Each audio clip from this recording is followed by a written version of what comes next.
Bismillahirrahmanirrahim. Assalamualaikum warahmatullahi wabarakatuh.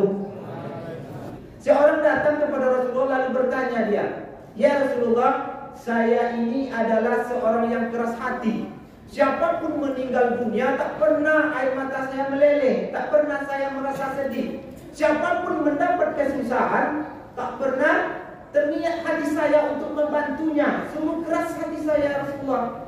Lalu bagaimana ini Rasulullah? Apakah hati saya yang keras ini bisa dilembutkan, dilunakkan?" Lalu apa kata Rasulullah? "Wahai pemuda, hati yang keras ini hanya bisa dilembutkan, dilunakkan dengan 3 cara. Pertama, engkau cari beberapa orang anak yatim, fakir, miskin, lalu engkau beri makan. Sambil engkau memberi makan, usap-usaplah kepalanya." Hanya ini ya Rasulullah? Ya, hanya itu. Maka keesokan harinya pergilah si pemuda ini mencari beberapa orang anak yatim, fakir, miskin yang sangat sulit hidupnya, lalu dia beri makan. Sambil dia beri makan, diusap-usaplah kepalanya. Lalu apa yang terjadi? Melihat anak kecil ini menggigil, menyuapin makanan ke mulutnya.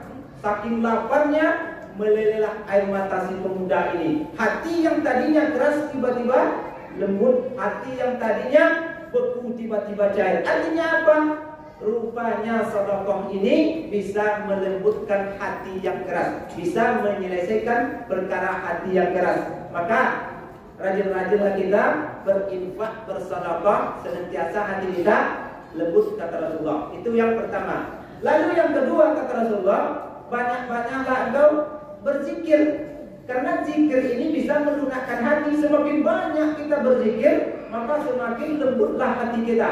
Itu yang kedua. Lalu yang ketiga kata Rasulullah, banyak-banyaklah engkau berpuasa. Karena dengan banyaknya engkau berpuasa, engkau bisa merasakan langsung apa yang dirasakan oleh orang lain, apa yang dirasakan oleh orang miskin. Bagaimana rasanya lapar, seperti apa rasanya lapar. Walaupun lapar kita dengan lapar orang yang miskin ini sangat berbeda. Apa perbedaannya? Kalau kita lapar kadang hanya sekali setahun, itu pun di bulan Ramadan. Itu pun dari jam mulai azan subuh sampai azan maghrib. Pas azan maghrib berkumandang, maka kita akan makan, kita akan minum, kita akan makan dengan makanan yang lezat-lezat, minuman yang enak-enak, begitu banyaknya hidangan di meja makan kita sampai tak termakan. Lalu bagaimana dengan saudara-saudara kita yang mungkin ada di sekeliling kita?